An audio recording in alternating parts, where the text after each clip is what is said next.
ఎల్లప్పుడూ కూడా యెహోవాని సన్నిధించాడు. ఆయన కీర్తిని మన నోట్లో ఉంచుకోవాలన్నమాట. ఏముండాలి మన నోట్లో?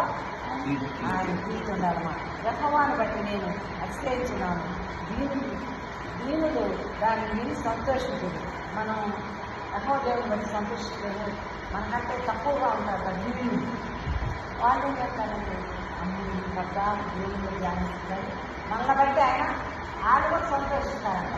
ఆ రోజుకంటే కొంచెం నా కోసం ప్రారంభించుకున్నారు, నా బాధలో ఉంటే నాకు నిర్మించుకున్నారు అని చెప్పి వాళ్ళు కూడా సంతోషిస్తారంట.